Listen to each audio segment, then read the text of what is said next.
So you're watching Caribbean Vibrations TV. I'm your host and guide, Alan, and today we're actually coming to you from the Caribbean Vibrations studios in Toronto. And we're having some interviews with some of our friends about the COVID virus 19 and how it's affecting the Caribbean.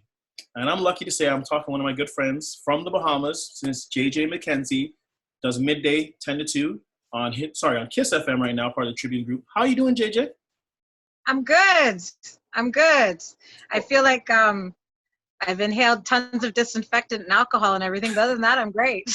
Well, the alcohol is what we usually do anyway. It's more the disinfectant you're dealing with. So. Well, this is a different type of alcohol, but yes. How are the dogs? I see them in the back. Okay, good. Yeah, they're right here. They love this because guess what? We're home. True. Not going anywhere. And actually, speaking of that, like, we're up here in Toronto. We've taken some measures. Trudeau's doing his best to stop the spread. But the islands are smaller and things are different there. So what are some of the things the government has done in Bahamas to help stop the spread of COVID-19? Well, first of all, I want to say that our government has been amazing at jumping at this immediately before it got bad. Our prime minister is a doctor, which is definitely beneficial. And they put us into quarantine, official quarantine, 24-hour curfew from last Tuesday. Friday was when they had initially put in the power of emergency, the state of emergency rather, and the curfew, which was from 9 p.m. to 5 a.m. Unfortunately, just like everywhere else in the world, the young people here thought it was a joke. And let me tell you something. This time of year, people from the Caribbean can tell you, we don't go to the beach, okay? We don't go to the beach till after Easter. The beaches were swarmed with young people on Friday and Saturday, and that prompted the Prime Minister to have to come forward on Monday and enforce a 24-hour curfew, 24-hour lockdown. The only people that are allowed to be on the streets is essential workers, which I'm sure you all understand what that means. I'm an essential worker. We have to have IDs, and obviously you're allowed to go out during certain hours during the day to do grocery shopping, pharmacy, gas. But even that, people were sort of taking advantage of. So they have now put some more regulations in for that. You're now allowed to have one designated shopper per household. And they have just announced, they met in the House of Assembly yesterday, and they just announced that they're going to be doing the shopping with your last name. So they're going to give you special hours to shop in certain days, depending on what your last name is. So like alphabetically. So that's had to be put into effect because people were going to the food store every day to pick up stuff. We are really trying to explain to people the importance of staying home. Staying home will prevent the spread of this virus. This virus spreads from human to human. So as long as you are not moving around, you cannot spread this virus. Those are some We have 14 confirmed cases right now here in the Bahamas. A couple of the cases are people who have not traveled and have not been around anyone that has traveled, which means that it is obviously proof that this is community spread, which concerns obviously the Ministry of Health and our Prime Minister, which is why they put the lockdown into effect. And let me tell you something, our Royal Bahamas Police Force and Royal Bahamas Defense Force, they are not playing with this.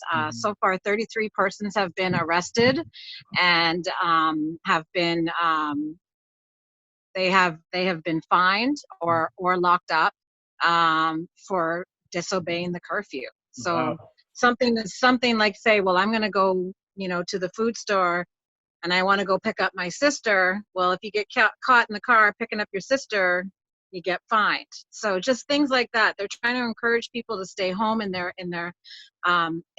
immediate household, not to go visit family members. We're allowed to exercise 90 minutes a day. With immediate members of your household. You must maintain the 6-foot social distancing. All of the stores over here are adhering to this. They have markers set up around their premise to tell people where to stand. So I think that, that people are starting to take it a little more seriously. But, the government really has been very strict with this. They've jumped in, they've done this right away. And I feel like, they understand the importance of this. And I'm so happy that they've done that. And I'm so happy that this country is being run by doctors, to be very truthful. And that is pretty amazing. I mean, you gave us a lot of great information. And yeah, a doctor at the front is the best thing that we need for this pandemic, not like a business person. We need a doctor to understand all these things. Because they understand. Exactly. They understand. Sorry. Yeah. Now you talked really quickly about the kids and everything, but what is the overall mood of everybody on the island through this pandemic? Truthfully, very frustrated. Atlanta's closed down, one of the biggest employers here in the country. Bahamas, our other big resort. Now the British Colonial Hilton has closed down, and these hotels are not looking to reopen until mid-May. People have lost their jobs. Obviously with our borders being closed as well, no flights internationally, or I don't even think that they're allowing local flights right now. The airports are closed. Mm-hmm. So they're not allowing, anyone to come in or out, which is a good thing because that's how we keep the virus from coming into the country. Even our waters, no boats are allowed to be in our waters unless they have a cruising permit that they got before the power state of emergency. But the island's frustrated. One of the biggest cries right now is, and this lack of understanding, is that all the liquor stores are closed. And obviously the reasoning behind that is that, you have to keep your immune system strong to be able to fight this virus. And alcohol and sugar contribute to weakening your immune system. We have a population here that are at very high risk. The Bahamas has a very high population that has high blood pressure, diabetes, heart disease, cancer, and all of these people are at risk. And so our government is trying to reduce their risk by keeping the liquor stores closed, which is causing frustration. It's only been 2 weeks, so it's kind of like, relax people, you'll be okay. I understand you're indoors and you want something to drink, but we need to educate everyone, and they need to understand this is how you're going to stay alive and how you're going to keep other people alive. Yeah, that's a very important thing, because a lot of people here, we're still going to the liquor store and we're still drinking, but like you said, alcohol and sugar compromise your immune system. So, and it's an autoimmune kind of disease, so that does not help. So thank you for that little tip, because it's something that people haven't mentioned. Now, you spoke about all the hotels closing down, which brought me to my next question. A lot of people love the Bahamas, love the Caribbean. They're planning to travel. What do you do now? Because I have some tickets, and not till October we're going down, but it's like, do I cancel? Because everything's changing on a daily basis. So what kind of advice would you give to someone who still wants to travel to the Caribbean? I actually have some friends that are supposed to be coming here in May. So I'm from Canada. So I'm just watching to sort of see what's going to happen. The hotels are planning on reopening mid-May. I think they gave the 15th as the date. We've extended the curfew to April 8th. I do believe that it's going to be extended another week after that. So I'm thinking, maybe the end of April, things are going to look better. If we can keep our cases to a minimum, and like I said, we have 14 confirmed cases. We have, I think there's over 100 people in quarantine. And we've had people in quarantine who've been let out. There's no reported deaths, which is great. That is amazing. The very first case, which was one of the most serious cases, she was hospitalized. She's been released from hospital, is now quarantining at home. So these are all good things. And it goes back to me saying about, our government jumping on this from the break before it was able to really go crazy. We still know that the days to come, we are going to get more cases. We know that that's inevitable. But I think that with these drastic measures that our government has taken to protect us, I think that hopefully we will be back up in operation by May, and opening up our borders and, inviting people to come over here. I would say just postpone till, if you're supposed to be coming in May and you're uncertain, like the beginning of May, I would postpone till June. Call the hotels, find out what they're saying. I do have some other good news, which is pretty exciting for all you basketball fans. I do know that the league owners for the NBA have been looking into coming here to Paradise Island, to Atlantis, and finishing off the rest of the season here, which would be amazing for us, obviously, with our hotel being closed. Yeah, that's one of the things that they've been looking at. They've been looking at Vegas and here at Atlantis. Obviously, we have the capacity to be able to hold all of the NBA teams, coaching staff, and whoever they would need to be here for, to be able to put it on television. But also, it's quarantined because it is the island. You know what I mean? So I think it would be great. It would definitely be good for our economy with what's going on right now. We definitely could use that. So let's keep our fingers crossed that that's a decision that they do make. And I think that'd be wonderful for Caribbean Vibrations to be there too. Exactly. But, here's the thing, initial fears are like, our main industry is tourism. And watching the hotels close down was absolutely heartbreaking.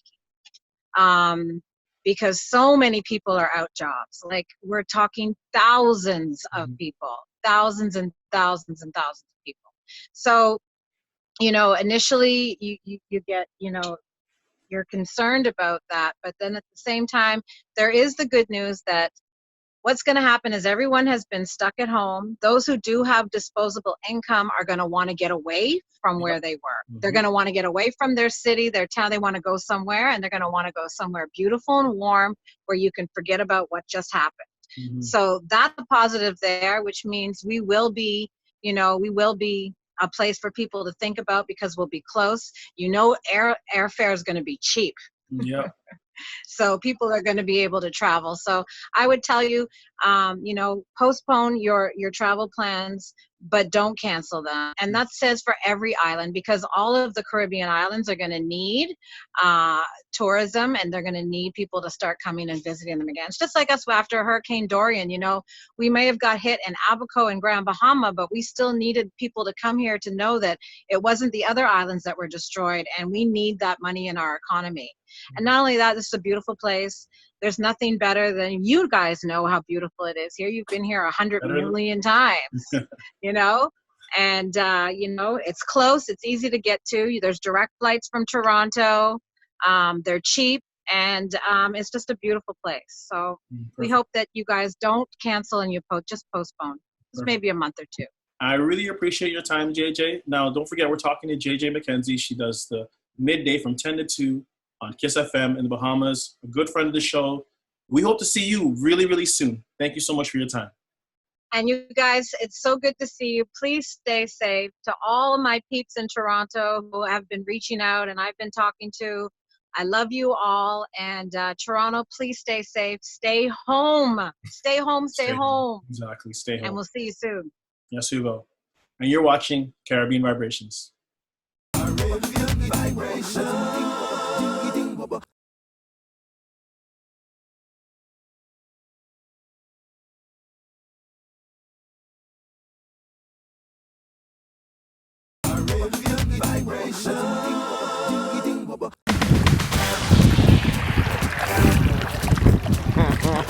Don't forget to follow us on social media at caribvibetv.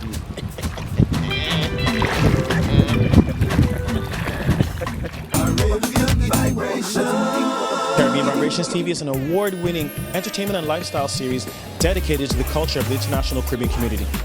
Every week we take our viewers on a journey that captures the energy and influence of the Caribbean diaspora on a global scale. Our exclusive and unique content brings viewers the best in Caribbean travel, festivals, music, business, food, fashion, and cultural treasures globally. Caribbean Vibrations TV, all things Caribbean.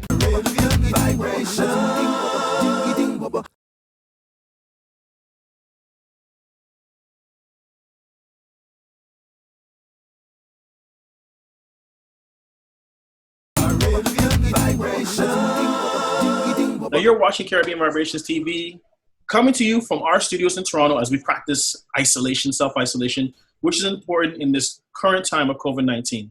And funny enough, COVID-19 happened when we were in Montserrat. We met this amazing woman. I'm going to big you up right now, Laura. Laura Dowrich-Phillips from Loop TT. She's the regional lifestyle and culture for Loop TT, not just Trinidad, but across the Caribbean. We met her in Montserrat. Laura was actually one of these people who were like, you know what, guys? This virus thing is no joke, eh? Like, you need to be aware of what's going on. And we would converse with Laura all the time, and Laura would give us little tidbits. And then that was one of the reasons when everything happened, went down, Laura, we were out of there, bam. Because of the good information you gave us. So we appreciate all the help. Thank you. Now, we're coming to you from Toronto. You're in Trinidad. Tell us what you think some of the things the government has done to help stop the spread of the virus in Trinidad and Tobago. Well, first of all, thank you so much, Ansel. Thank you so much, Alan. I just rechristened you for having on the show. So the government of Trinidad has been trying really hard to flatten the curve. You know, that's the flatten the curve. All right. And so they really want people to just practice social distancing and stay indoors. Unfortunately, we have a lot of citizens, as we've seen all over the world, who are pretty resistant to that concept of not liming and staying indoors. Because you know, Trini is like a party and a fete, right? You guys like to lime. We like to lime. So people have been, ignoring the pleas to stay home. People have been flocking to the beaches. They've been going to the river limes. They've been in their bars. So the government has had to shut all bars. They've closed all beaches. They've closed the beach facilities in Tobago.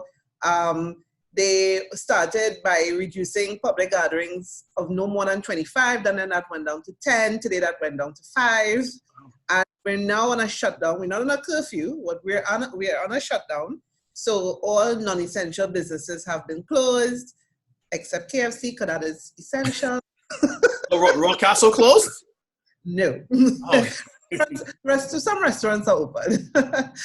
They do curbside delivery. You can't eat inside and that kind of thing.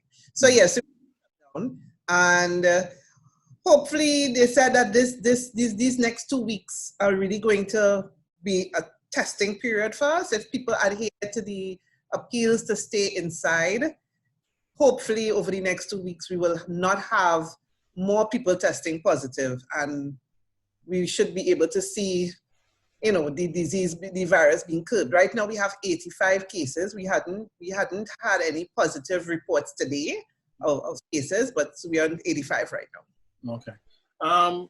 Real quick, you guys have 85 cases. On a side note, tell me about the cruise ship, or the ship that kind of got most of this stuff, because some people might not know about that. Yeah, so there were some 70 Trinidadians who went on a cruise. Apparently Trinidadians love to cruise, who knew? You guys like a boat cruise. Yes, and this cruise ship, I can't remember the name of it, but this cruise ship, there was an outbreak of COVID-19 on the ship. So they brought them back home, and immediately 68 of them came back, and immediately they were put into quarantine. Okay. Initially, of that 68, I think like 40 of them tested positive initially. Wow. Now, gone up a lot more. I think majority of the people who were on that cruise have tested positive, and there were some people who were on that cruise who didn't come back with those who have tested positive as well. Okay. Yes, so they account for the cruise ship people account for the majority of the cases we have so far. Okay. Now, what is the mood? I mean, now that like you said, they locked down non-essential services, the bars and everything. What's the mood of the people on the island? I think it's mixed. Generally, people seem to be anxious. People seem to be concerned. The conspiracy theories abound. Of course, politics come into play. So we have opposition forces on one side accusing the government of not being completely honest and covering up people. There are people who question everything that the government says. But I think generally it's concern because you don't get a lot of details with the reports of the confirmed. So far, majority of the cases are imported. We have a few cases of local transmission, but we don't know where in the country they are located. We don't know the ages, really. We don't have details. So I think that is causing a bit of anxiety because you don't really know if you venture outside, who you should be around. And then you have reports of a policeman had a flu and they had to close down the police station and sanitize it, and you don't know who he was around. And then you hear about a market vendor who had the flu and they had to send him home. And then there are people saying, well, he tested positive, but you don't know. So, you hear all these stories floating around. It's information overload. So that is causing a bit of anxiety, I think. So you have to kind of filter out the information and try to just listen to official channels if you trust them.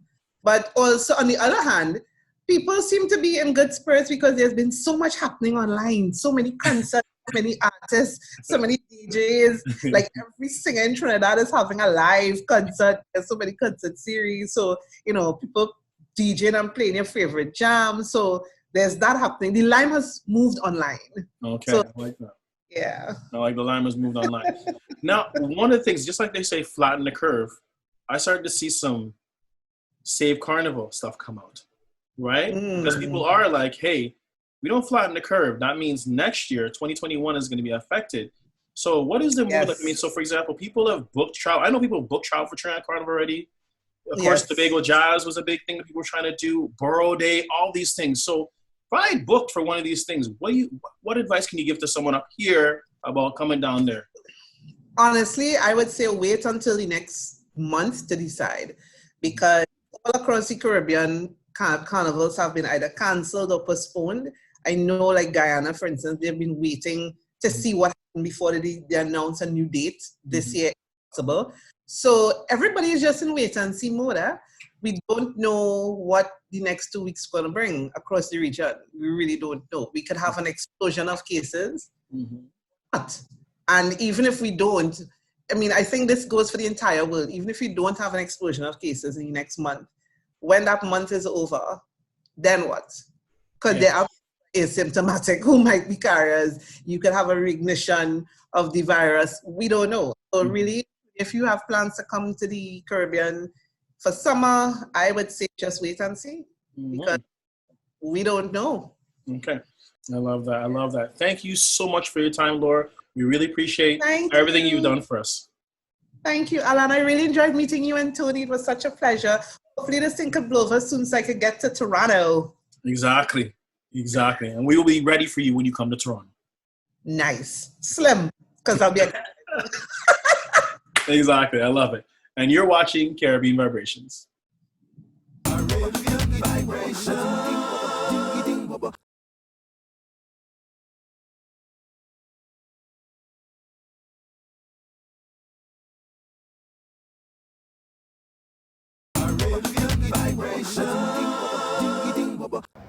I hope you all enjoyed this episode of Caribbean Vibrations, coming to you from self-isolation in Toronto, Canada.